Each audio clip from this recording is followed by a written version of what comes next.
Alright, welcome to this video where I will help you out how to record your Google Meet. And this is quite simple.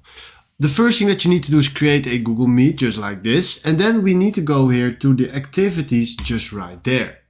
Then you can live stream or you can record meetings for on-demand viewing.